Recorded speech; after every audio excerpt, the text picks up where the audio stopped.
Tea has been around for millennia. Its history is as long and complicated as the tea aisle at the grocery store. There are many, many flavors today, but sometimes it's good to go back to the good old flavors that are the basis of others: green, black, and white tea. Today, I'm going to be telling you about coffee.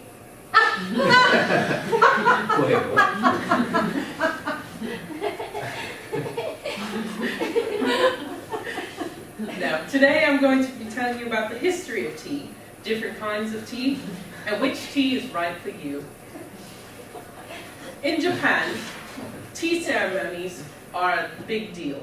They have their casual ceremonies, and they have their formal ceremonies. Formal ceremonies can last up to about 4 hours, during which time you are not allowed to leave because it's rude. Tea ceremonies actually began in about 1192 or 1333. There's a large time span because records do not actually indicate when the first official tea ceremony was. When tea first came to Japan, it was brought by a monk who was on a trip to China, which is where tea originated.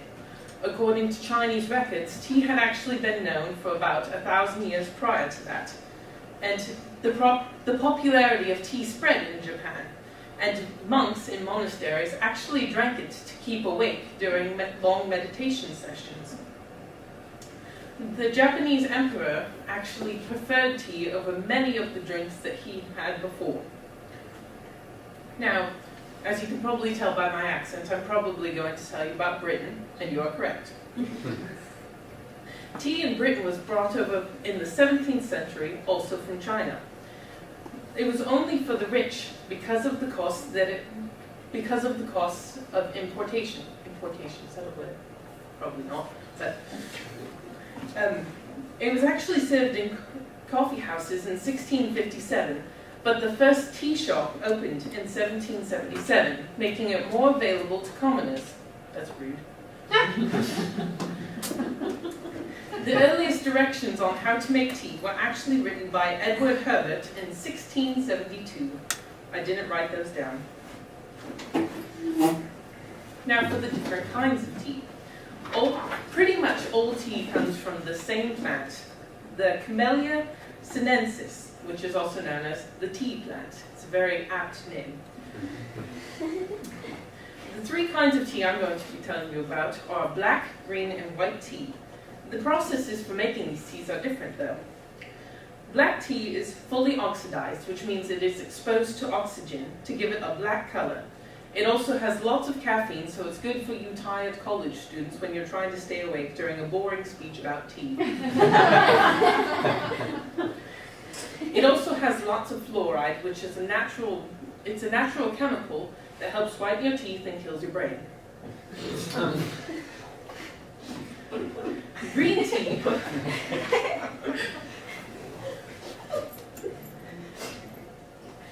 Green tea is actually not oxidized at all. It has lots of caffeine, but instead of being exposed to oxygen, they dry it and steam it, and they pan fry it to keep it from being oxidized. The ground up leaves of the green tea make matcha, which is a healthy drink that most vegans use, I assume. It has lots of caffeine in it, which is also a good thing for you tired college students. But it doesn't have the fluoride, so it's a lot healthier than black tea. White tea is not oxidized at all. This helps to maintain the color. It's rare because of its strict harvesting and processing rules. So in order to make white tea, you have to pick the leaves, then you dry them until they have about a moisture percent of 20%. That's all. You can't go lower, you can't go higher. Then you dry it again to maintain the color. It's kind of like a yellowish, clearish, creamish thing. Yes, it's very specific.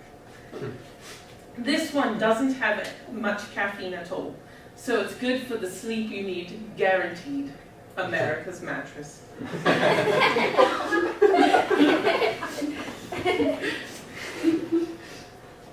As I said, black tea, the differences between the tea, I kind of already went over this.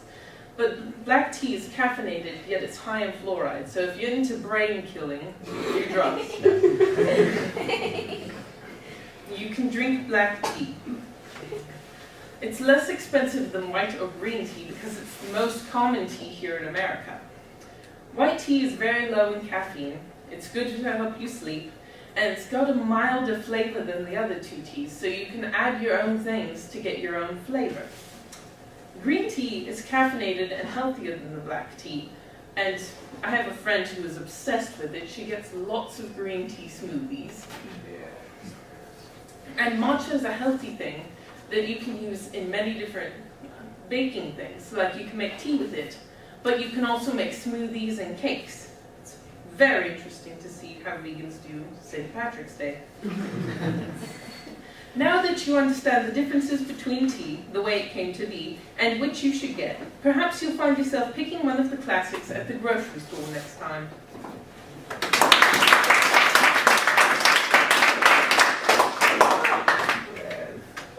It's not a question, it's more of a statement.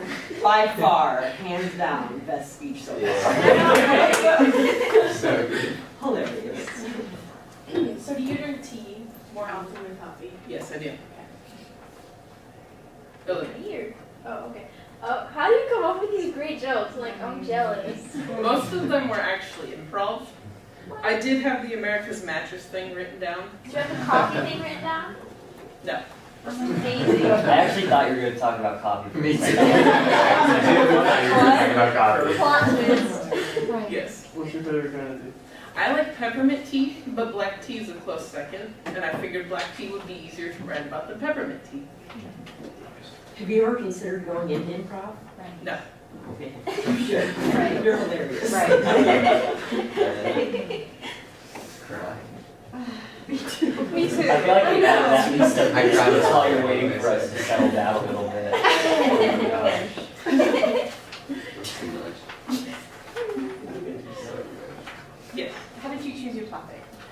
You said to pick something we're passionate about, and I decided that playing video games would probably not be the best topic because it's hard to find a visual aid that I can actually set up in time. So I picked tea. I like tea. Because those are related. Yeah, I just see. Well, I mean, if I had to pick between video games and tea, I'd probably do both at the same time. That's fair. What about a video game about tea? Whoa. One of those RPGs. But like, Yes. both times. Yes. Are you a passionate fan of Arizona tea as I am? I wouldn't say passionate. I would say an occasional user. Do you prefer like hot tea or do you prefer like sweet tea kind of thing? Like I am not picky. I will drink any tea. Yes. What made you decide to do the accent? The accent, that was an impromptu thing. I told Ethan that I was going to do it in a British accent, and then I'm like, crap, I'm committed now. I honestly think that's your real answer. Yes. Okay, and loose leaf or bag tea? I like bagged, but it's because I don't have a tea strainer. So yeah, that would just be gross. The cowboy. I mean, if you want to go the all-natural way, you could probably chew the tea leaves in your tea. Yummy. Yeah. Ooh. What's your opinion on kombucha? I like it Okay. if it's a little sweet. Some are too sweet and some are just disgusting. Yes. Been there. Thank you.